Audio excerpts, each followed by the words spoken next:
بسم الله الرحمن الرحيم তো প্রিয় শিক্ষার্থীরা, আমরা এই মুহূর্তে যেখান থেকে সংযুক্ত হইতে পারছি, সবাইকে সুস্বাগতম ও অভিনন্দন। তবে আমাদের আজকে অষ্টম শ্রেণীর শিক্ষার্থীদের জন্য এই অধ্যায় যেটা পড়তেছিলাম, এটা আমাদের একটা হোমওয়ার্ক ছিল। সেই অংশটার প্রথম গানে আর এইটাকে সমস্যাটা সমাধান করে পরে আমরা যাব। আসলে পৃথিবী ও মহাকর্ষ পড়ছিলাম। পৃথিবী ও মহাকর্ষ থেকে তোমাদের একটা কাজ দেওয়া হয়েছিল। তো এটা ছিল এরকম যে সৌরজগতের একটা নতুন গ্রহ ফবিয়ান আবিষ্কার হওয়ার পর দেখা গেল তার ভর ও ব্যাস পৃথিবীর ভর ও ব্যাসের দ্বিগুণ।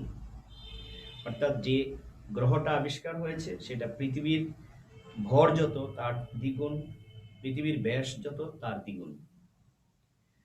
এখন প্রশ্ন হচ্ছে, পৃথিবীতে আমরা এটা নিয়ে একটা প্রশ্ন দিয়েছিলাম যে ফবিয়ানের বায়ুমণ্ডলের ঘনত্ব পৃথিবীর চেয়ে কম হওয়ার কারণটা কি, একটা গাণিতিক যুক্তি দেওয়ার জন্য। তো এই ক্ষেত্রে আমাদের যে কাজটা করতে হবে, আমি বোর্ডে লিখব, তবে একটু দেখো আমি বোর্ডে যাওয়ার আগে প্রশ্নটা একটু দেখো, এরপরে আমি আনসারটা বুঝিয়ে দিচ্ছি। প্রশ্নটা হচ্ছে, সৌরজগতের নতুন গ্রহ ফবিয়ান আবিষ্কার হওয়ার পর দেখা গেল এর ভর, মানে এই ফবিয়ানের ভর এবং ব্যাস, ফবিয়ানের ব্যাসের কথা বলা হচ্ছে, পৃথিবীর ভর যত হবে তার দ্বিগুণ এবং পৃথিবীর ব্যাস যত আছে তার দ্বিগুণ। একবারে লিখে ফেলবেন, পৃথিবীর ভর ও ব্যাসের দ্বিগুণ।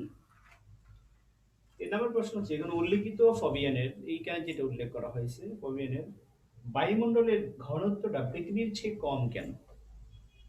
তাহলে এটাকে আমরা কিভাবে আনসার করতে যাব। তো এই জায়গার ক্ষেত্রে আমরা যে নিউটনের সূত্রটা যেটা পড়ে আসছে, মহাকর্ষের সূত্রটা, সেটাকে অ্যাপ্লাই করে এটা আমরা গাণিতিকভাবে আনসারটা করতে পারি। তো দেখাচ্ছি উপযুক্ত যুক্তির সাহায্যে এটা কেমনে আমরা দেখো। তাহলে আমরা ধরে নিলাম এই উদ্দীপকের জন্য যে ইনফরমেশন আছে তার আলোকে আমি ধরে নিলাম পৃথিবীর ভর, ভর ইংরেজি শব্দ হচ্ছে মাস, MASS, এটাকে বলে মাস। মাস থেকে আমি গাদাটা বাদ দিলে দিব, ASS বাদ দিলেই কি হয়, দেখে এম থাকে। তো পৃথিবীর ভর ME ধরলাম, ই মানে আর্থ, বোঝার জন্য। তাহলে পৃথিবীর ভর, ব্যাস মানে রেডিয়াস, রেডিয়াসটাকে ই বলতে আমরা পৃথিবীর ব্যাসার্ধটাকে বোঝাচ্ছি, মানে আর্থ। ফবিয়ানের মানে এফ ধরলাম, ফবিয়ানের ভর হচ্ছে এম, যেহেতু উদ্দীপকে বলা হয়েছে পৃথিবীর ভর যত ফবিয়ানের হচ্ছে তার দ্বিগুণ, তাহলে 2m হবে। সুতরাং ফবিয়ানের ব্যাস কত, ব্যাস হচ্ছে কি আর এফ, এটা হচ্ছে পৃথিবীর ব্যাসার্ধের দ্বিগুণ, এতটুকু লিখলাম। আমরা জানি G is equal to GM by R square, যেটা পূর্বের ক্লাসে আমরা পড়েই নিয়েছিলাম। জিটা যদি এখন পৃথিবীর জন্য হয়, অর্থাৎ অবিকর্ষ ত্বরণ পৃথিবীর জন্য যখন হবে, তখন জি ইজ ইকুয়াল টু জিই লিখলাম, জিএমই মানে এটা পৃথিবীর ভর, আর এই ক্যাপিটাল জি যেটা, এটা হচ্ছে মহাকর্ষ ধ্রুবক, এটা একটা সর্বজনীন ধ্রুবক, এটা সার্বজনীন না, এটা হচ্ছে সর্বজনীন, সাথে বিশ্বজনীন ধ্রুবক এটাকে বলা হয়, সারা বিশ্বেই ইভেন সব ক্ষেত্রে এটা প্রযোজ্য। সুতরাং এটা যেহেতু কনস্ট্যান্ট, এটার জন্য কনস্ট্যান্ট হবে, এটার জন্য তো সেম, কিন্তু এটা হচ্ছে পৃথিবীর ভর আর এটা হচ্ছে কি ফবিয়ানের ভর। তো লিখলাম এখন দুইটা কি আমরা এই সমীকরণটা, G is equal to GM by R square, এখানে আর মানে ব্যাসার্ধ, এম হচ্ছে ভর, সেটা পৃথিবীর ভর, আর এটা হচ্ছে ফবিয়ানের ভর, আর এটা হচ্ছে ফবিয়ানের ব্যাসার্ধ, এটা হচ্ছে পৃথিবীর ব্যাসার্ধ।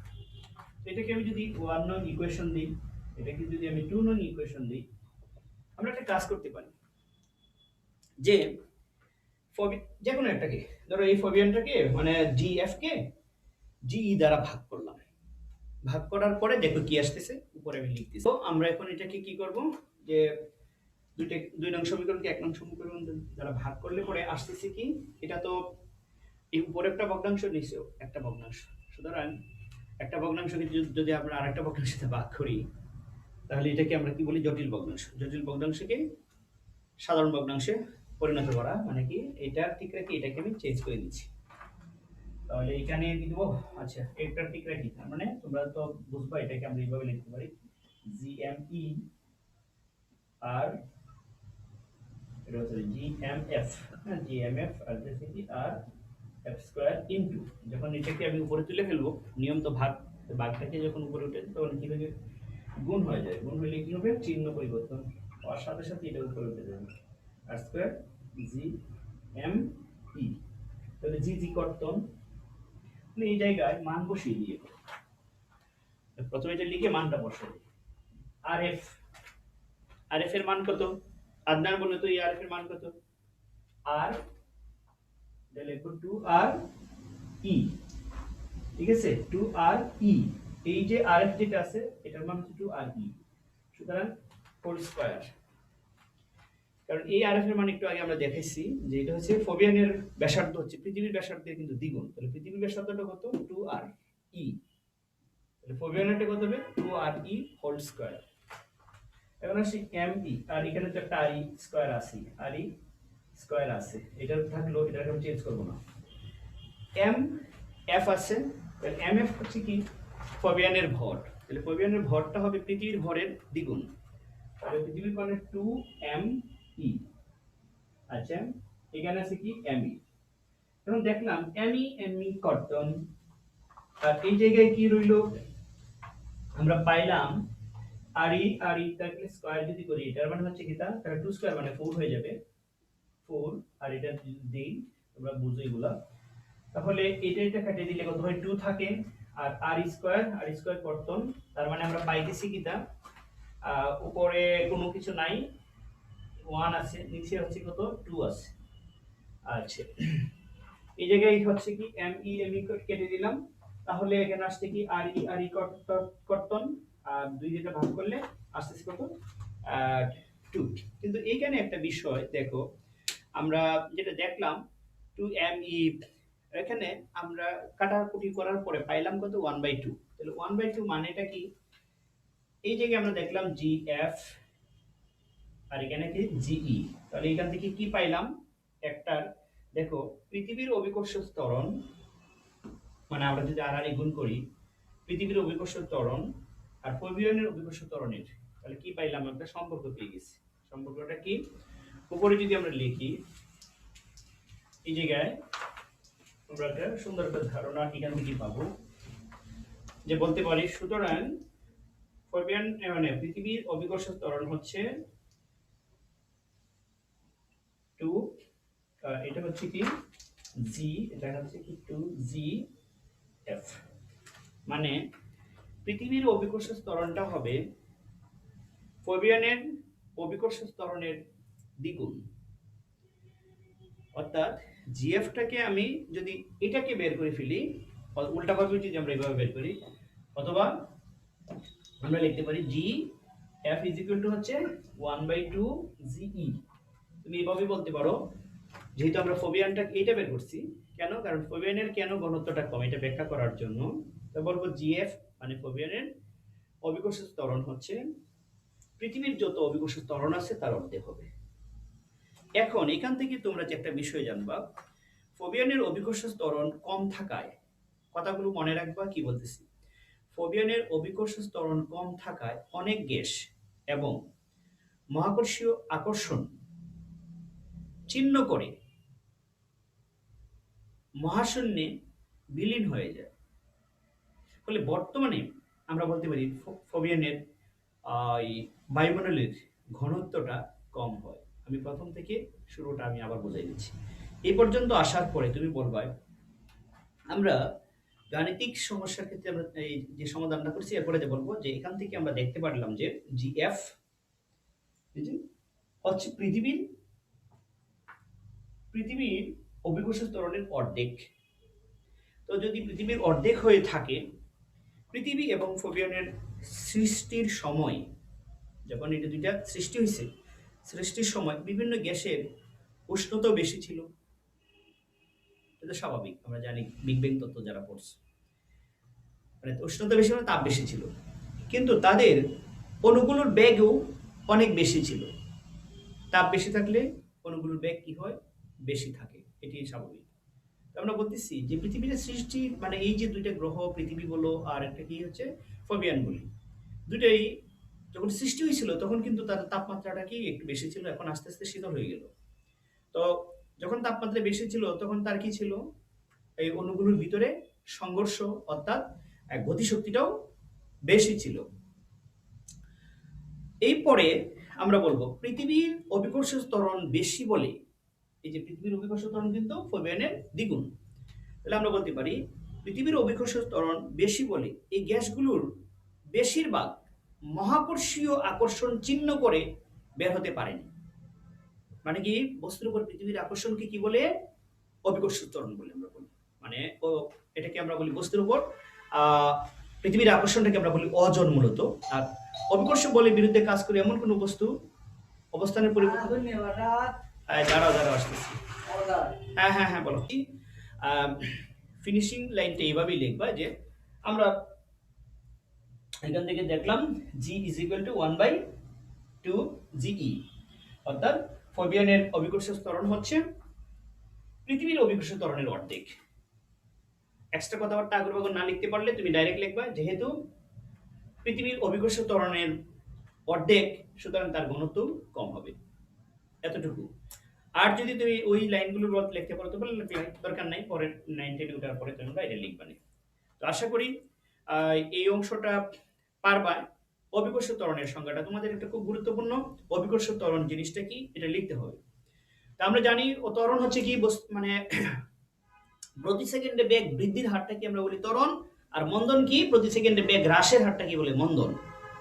যে ত্বরণ আর মন্দন একটা অপরটার বিপরীত, ত্বরণটা যত হবে আর মন্দনটাকে আমরা ঋণাত্মক, অর্থাৎ তুমি খাঁটি বাংলায় বলবা ঋণাত্মক ত্বরণই হচ্ছে মন্দন।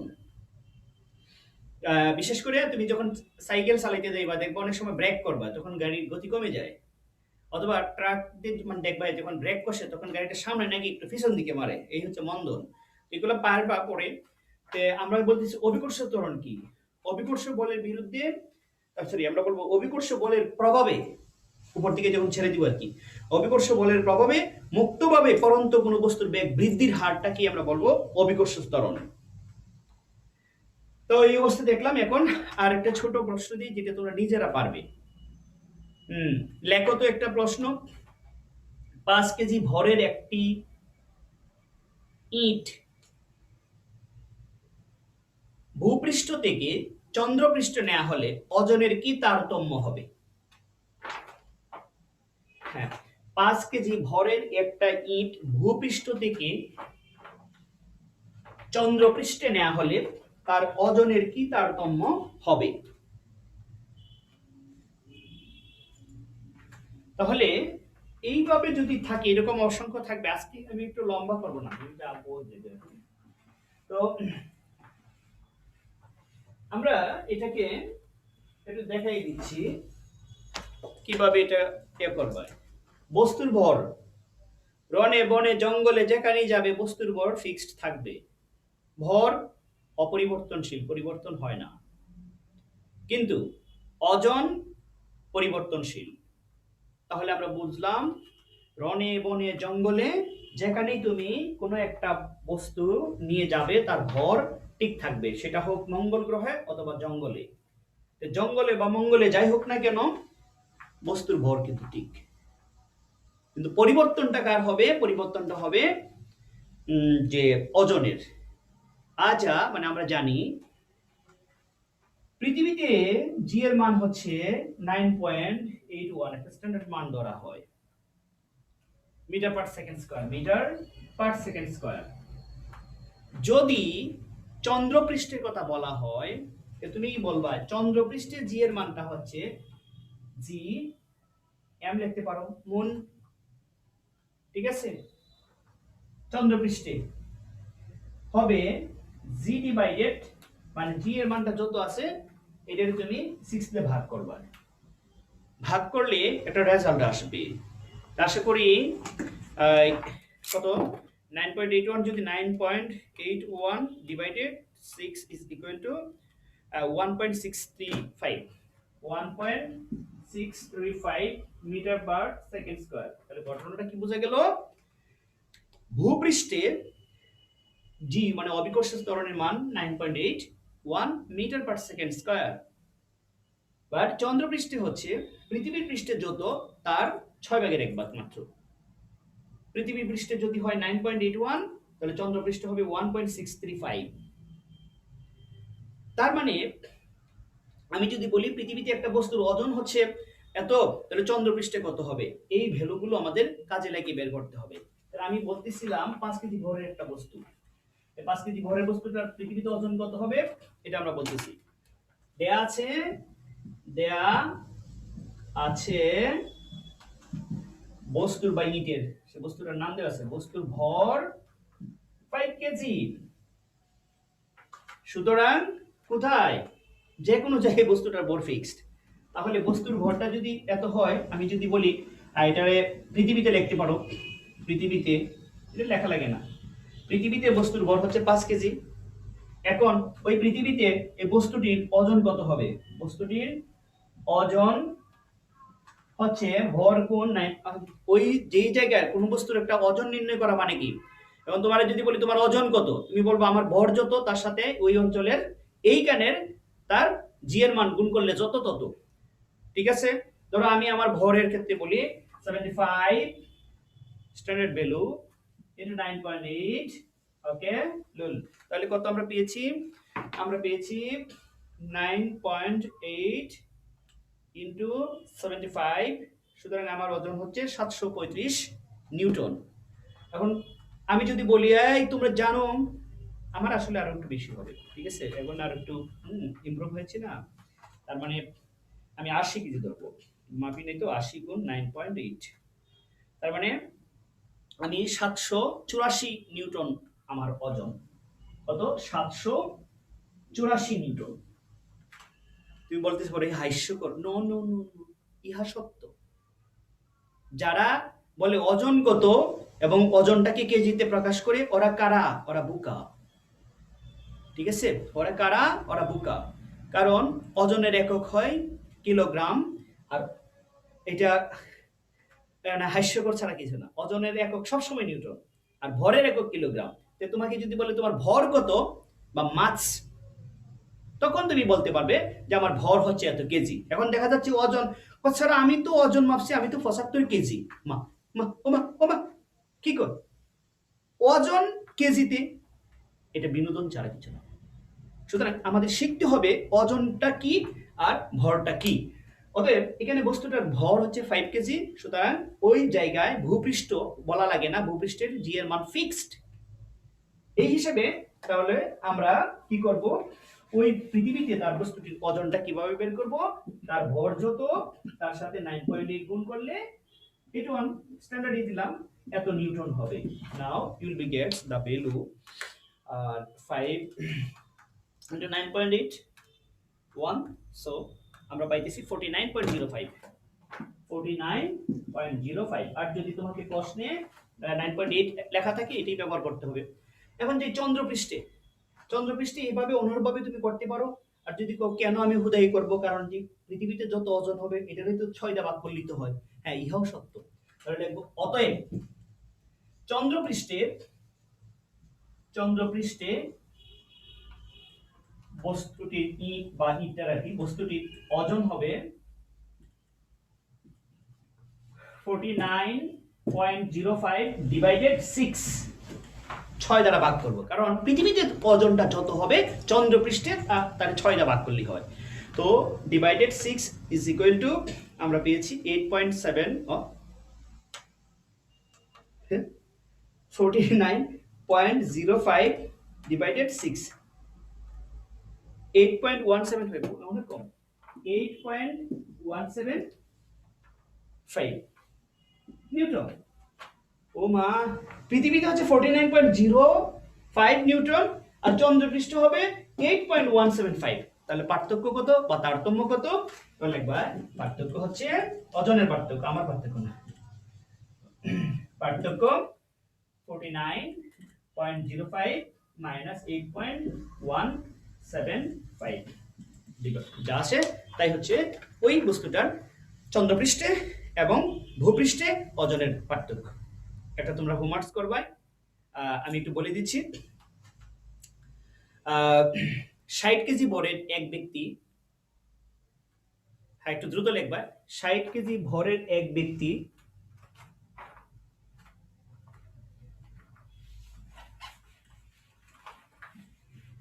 একটি বিল্ডিং, একটি 60 তলা বিল্ডিং এর